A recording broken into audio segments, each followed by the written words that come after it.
Hey guys, it's Kris Jones and Chris Nash for episode 83 of Ask Us Anything.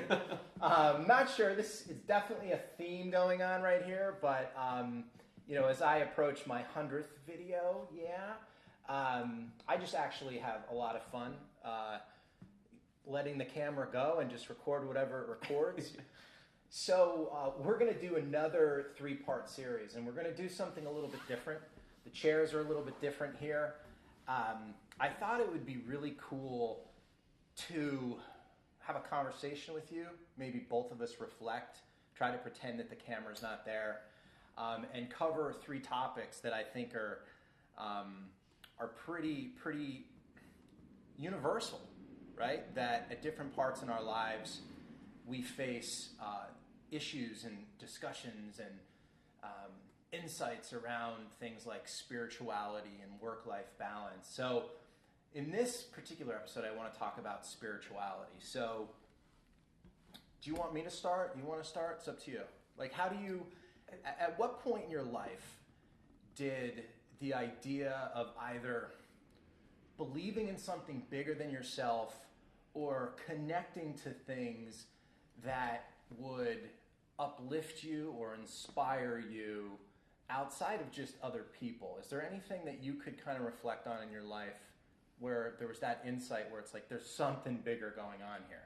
I think for me, in looking back, I'm trying to think of that moment where you really start to look at your life and feel introspective. For me, I feel like it happened when I was 12 years old. Mm-hmm. And it was connected to maybe growing up in a bit of a struggling environment.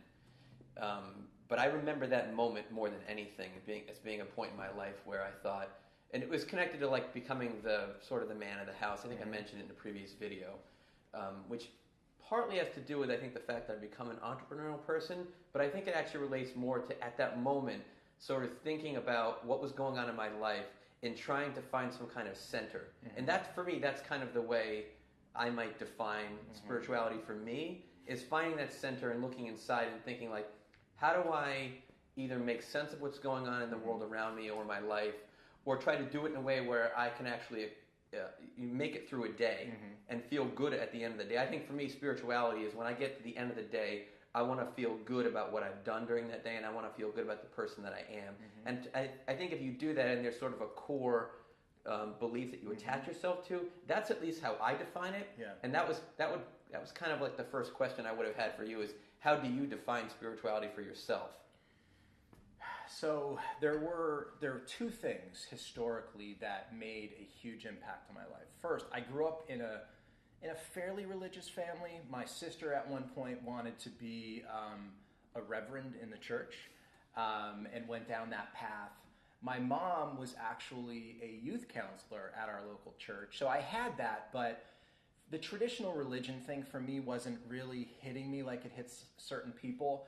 For whatever the reason, I don't want to say I was super intellectual or existential, but it was that other side, that spiritual side. So when I think about spirituality, for me, it's really not about religion. It's more about a connectedness with, and there were 2 things. Number one, I read the book, The Celestine Prophecy by James Redfield. And he talks about things like coincidences. When something happens that seemed meant to happen, and it seemed so unlikely to happen, like you're thinking about someone and all of a sudden the phone rings. That actually happened to me yesterday. And so I started to I read that book and I was just like, wow, there's something cosmic going on, right? And then so that had a huge influence on me, and there's a lot more. I mean, I like to try to keep these videos to 10 minutes or so I don't want to... Good luck in this one. I know. Want to go too far. But the second thing was, I'm a junior at Penn State, right? And the backdrop is I have incredible friends that studied Judaism, friends that were,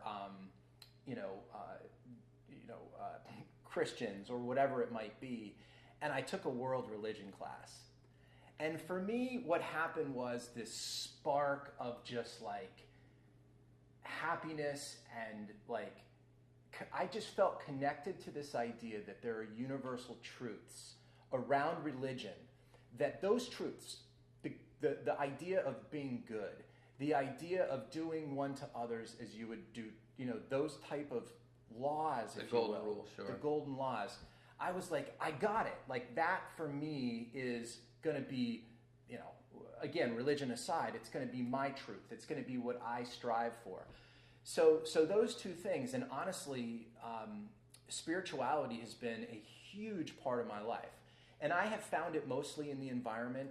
I've found it in volunteering and giving anonymously or being around others. I think at the end of the day, and I know this gets a little bit existential, but Man's Search for Meaning by Viktor Frankl was another influence. Life's tough, right? And I think that the whole world is made up of a certain energy. Some forms of life have more energy than others, but no form of life, other than being human, has that type of energy. So I've been really aware of that, like the influence that my energy has on you and on other people, and I've taken that very serious. When I walk into a room, and if for those of you that see me do that, I've been told that, wow, I could feel your presence. Part of that is my connection really into my spiritual being, and knowing that has a profound influence. You ever go into a room with someone who's really negative or really upset? Oh, for sure. I mean, it pulls from you. So that's the spiritual world that I live in, and at least I try to live in. I try to, keep a level of presence with that idea. I don't know if I just spoke for 2 hours or whether that was 2 minutes. I told you to be careful about that 10-minute mark. But anyway, so I think we both have a sense of the spiritual, base. Is there anything, any tips or tricks or ways that you are able to remind yourself of how important spirituality? Do you consider spirituality important to you? Is it a primary theme in your life? It's an interesting question. I think it depends on how you define it, for sure. I think a lot of people would connect traditional religion to that question, and others would define it on a personal basis. So for me, I define it on a personal basis, and what that means for me, as I kind of touched on it in your first question, is the idea that I think being a good person and finding fulfillment in what you do on a daily basis, when I get to sort of, let's say, like the moments before I go to bed, for me, there's always like a mental check about my day. Mm-hmm. And it should probably happen a little earlier. Awesome. But kind of before I put my head on the pillow and I'm going to bed, I think, do I feel good about the things I did that day? And you look back and you go, man, like I could have been a better person in that moment. Maybe I shouldn't have done that thing. That to me is like the way I connect it. Yeah. And then I think, you know what, tomorrow I'm going to improve on that point and be a better person. I literally think about that daily, and that's maybe a bit obsessive about looking at the moments throughout your day. I don't know if everyone does that, but for me, that's my spirituality and how I define it and how I sort of manage it. And I'm not doing this. I'm not writing it down in a notebook, and I think you could. Yeah. But for me, it's about sort of thinking about the way you are in every moment, and I think making it about being a good person. And by the way, I'm not pretending I do that all the time. Yeah. I make plenty of mistakes and do things that I wish I hadn't done. Mm-hmm. But I think when you do that daily and you find fulfillment in that, the more you do it, the more you give, the more you present gratitude. Yeah. Those things I think build on themselves, and then you get almost addicted to thinking about it. So I think it's super important. Yeah, there's no doubt about it. I actually think a measure of one's spirituality is how seriously they take being a good person. And so I think that your reflection on it is very consistent with how I see it. I think that there's this other existential connectedness part of it that, for whatever the reason, I feel when I'm out on a lake in a boat, or if I'm, for whatever the reason, out in nature. I'm just at the Susquehanna River fishing with my son. There's something else going on there as the wind blows and the power of the water. But that's a part of it for me. The other part is absolutely consistent with yours, which is defining in my head. It's a conversation I have with myself. Right. My standard for being a good person, doing good things, not breaking those universal laws that we talked about before, is every bit as much about my spirituality as it is about anything else. And it's my own standard. It's not disappointing everyone else. It's disappointing myself. Do you believe in karma? I don't know if I believe in it in as much that like I'm not doing it so I get something out of the future of it. I don't know, but I just like deep down I feel better about doing the right thing. I think often, and I'm not, everyone's got their own sort of lens that they see the world in. So I think you have to be careful with the way that you interpret what it means to be a good person on a personal basis. But to me, it just feels better to do that. And I think kind of when you make a mistake or you do the wrong thing, like it just doesn't feel good. And I don't know, I just enjoy my day. And by the way, whether it's something business related that I just accomplished and I feel good about it, or something personal where I gave back in a way, or just made a bit of a compromise and it ended up serving somebody else in a positive way, that just feels better than the alternative. So I'm not doing it with purpose. I actually believe on some level, I'm not sure I believe in true altruism. This is going to get a little crazy now, but I don't. I think on some level everyone functions selfishly so they feel better about who they are. And that sounds selfish on one level, but if it ends up having a good means to an end, I almost think that's a roundabout way of answering your karma question. But, do I believe that if you're a bad person, you're going to be reincarnated as something else and kind of be penalized for it? No. I mean, as a matter of fact, but I do believe in this idea of energy, and you can feel it, by the way, if you're in a right group of people and the right energy is flowing or the emotion is flowing in the right direction. It's palpable. And I think because of that, there is something more going on there behind the scenes that I don't pretend to know or understand, but I know I feel it at times. And there have been plenty insane coincidences that have happened to me. And I'll give you one that's just, to me, is crazy. So I'm at a conference with one of my companies out in LA, and we're showcasing a new product. And this guy comes over to talk to us about it.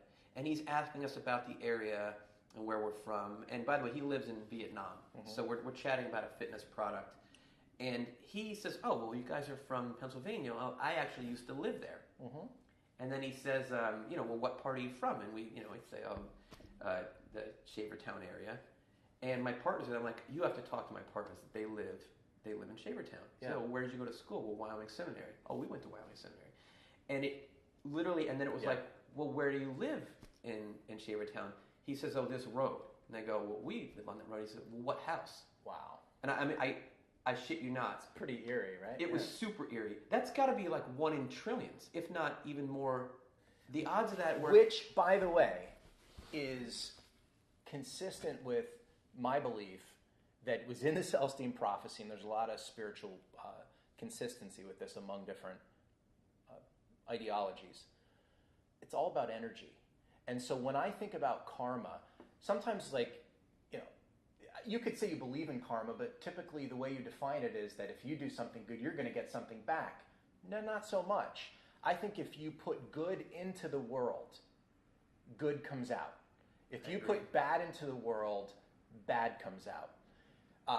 I'm a big believer in this. That's why I think positivity, and we've had AMAs where I talk to people about this idea of the stories they tell themselves and the power that they have to redefine those stories, to rewrite those stories in an empowering way.